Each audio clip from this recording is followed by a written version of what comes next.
सक्षम तो हो रहा है, लेकिन खाली कार्यक्रम करने के नाते मैं देख रही हूँ कि वो पीछे भी हटता जा रहा है।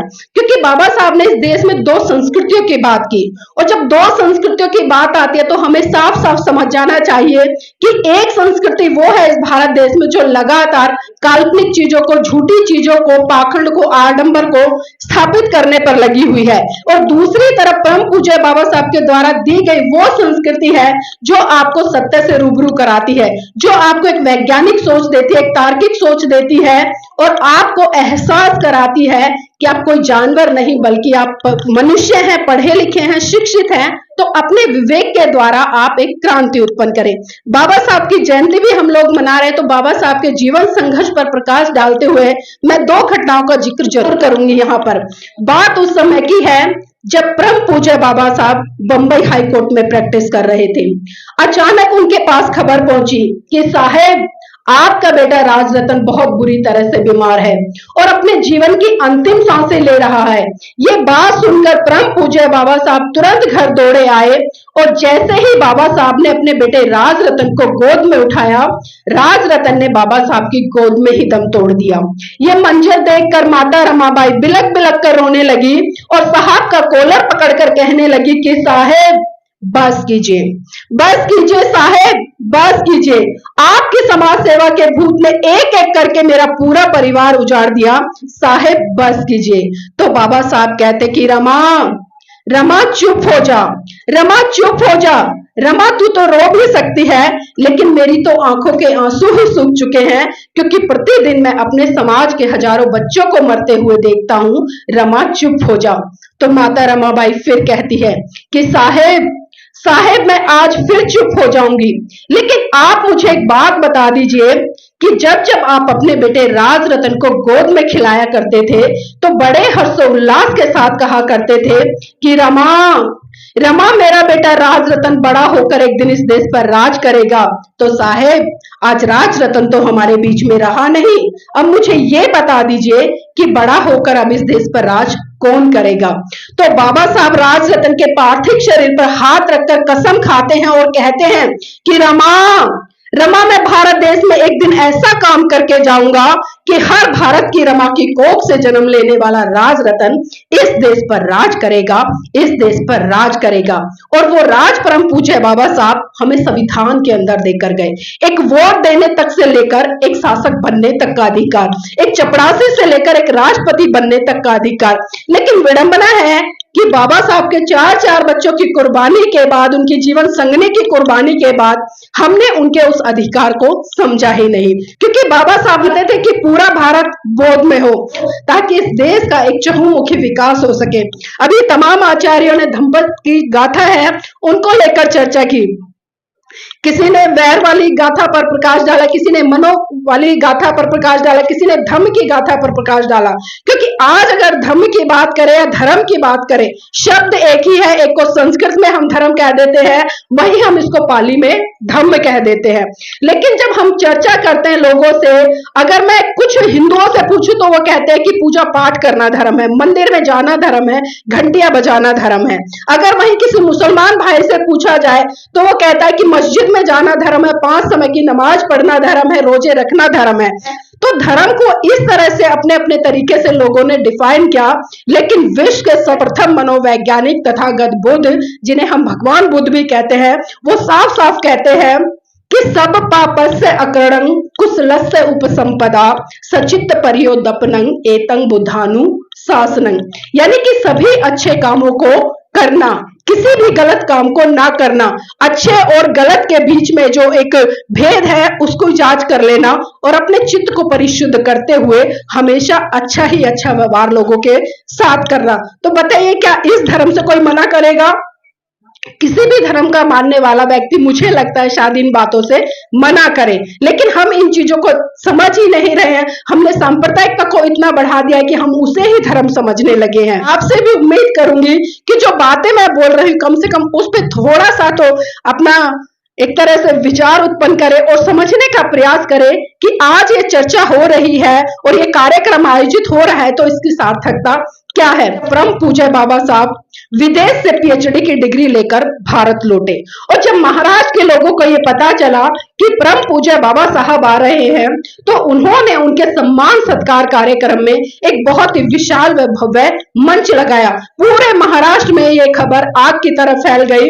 और जब ये बात माता रमाबाई यानी कि जो उनकी जीवन संगनी थी उनको पता चली, तो उनके मन में भी एक जिज्ञासा उत्पन्न हुई कि क्यों ना पूरे महाराष्ट्र के लोग आ रहे हैं, मैं भी उस पल का, उस क्षण का हिस्सा बनूं जब मेरे साहेब का मान सम्मान सत्कार हो रहा हो और उस पल को अपनी आंखों से देखूं।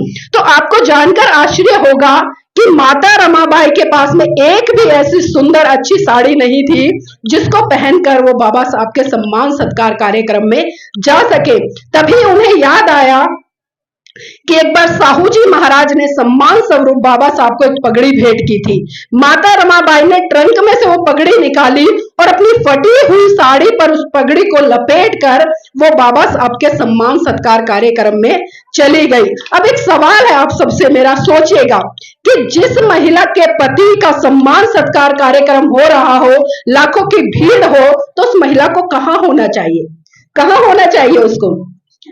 स्टेज पर होना चाहिए। अगर स्टेज पर भी नहीं है तो कम से कम स्टेज के सामने जो पहली लाइन है कुर्सियों की उस पे होना चाहिए। पहली में नहीं है तो दूसरी में, दूसरी नहीं है तो तीसरी में तो होना चाहिए। लेकिन माता रमाबाई ना तो मंच पर थी, ना कुर्सियों के जो मंच के आगे कुर्सियां थी, पहली लाइन, दूसरी लाइन, तीसरी लाइन, यहाँ तक कि जो दूर दूर तक लाखों की भीड़ खड़ी थी, माता रमाबाई कहीं दिखाई नहीं दे रही थी। बाबा साहब भी भीड़ में टकटकी लगाकर निहार रहे थे कि कहीं तो मुझे मेरी रामू दिखाई दे।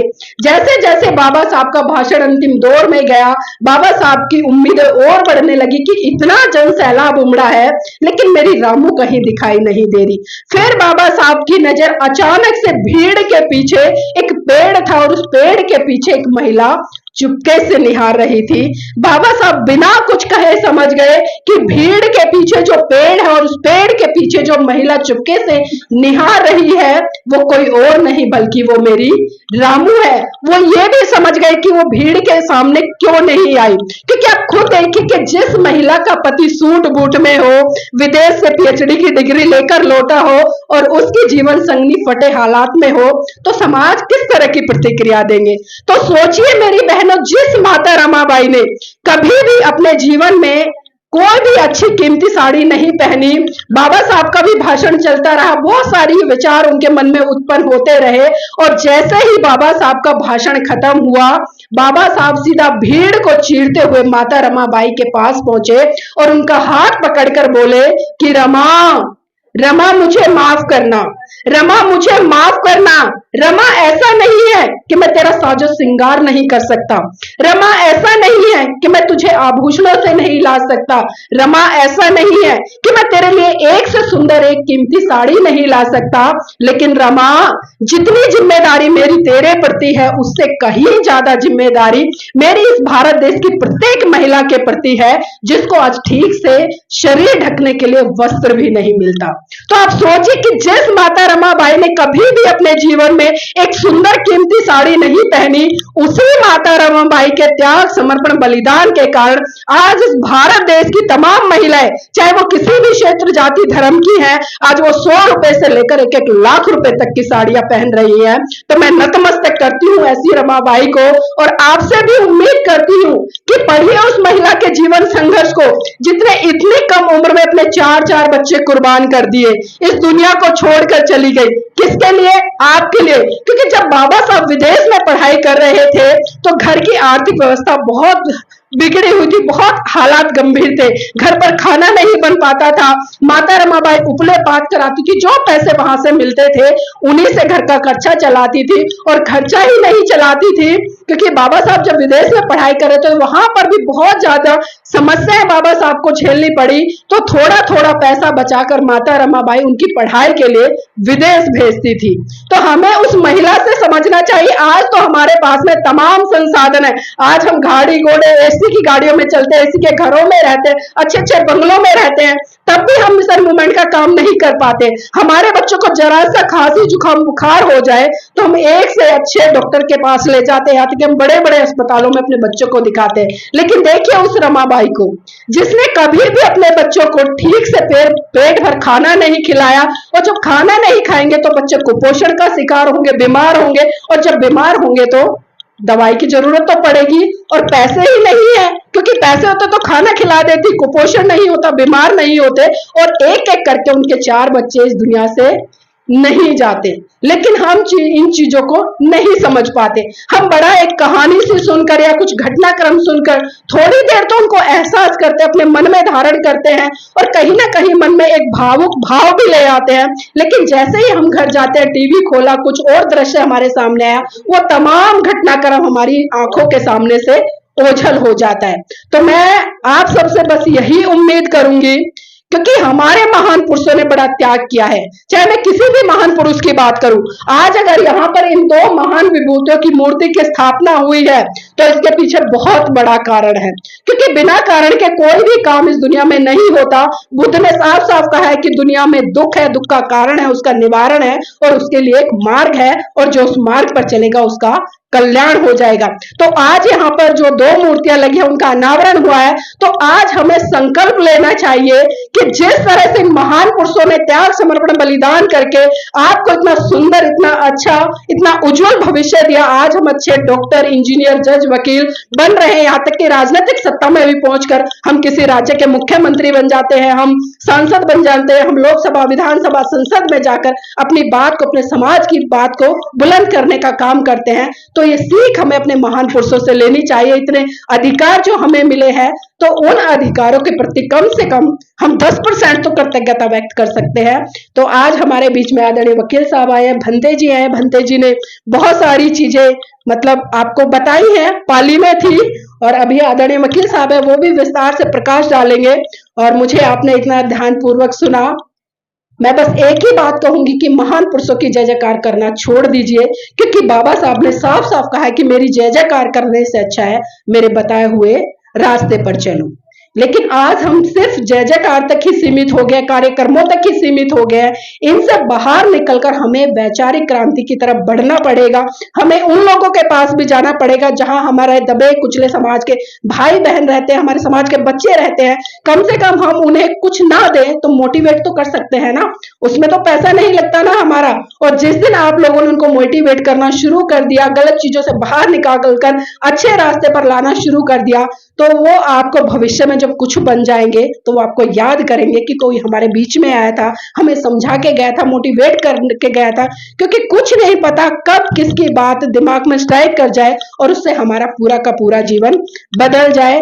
तो मैं एक बार फिर से बोध जी के पूरे परिवार को, समस्त यहाँ पर जो रिश्तेदार है, समाज के लोग हैं, आप सबको बहुत बहुत दिल से मंगल कामनाएं देती हूँ और साधुवाद करती हूँ कि महान पुरुषों की विचारधारा को पढ़े, समझे, और पढ़ लिख कर, समझ कर इनको मनोसात करके जन जन तक प्रचारित और प्रसारित करने का काम करें। सभी को जय भीम, नमो बुद्धाय।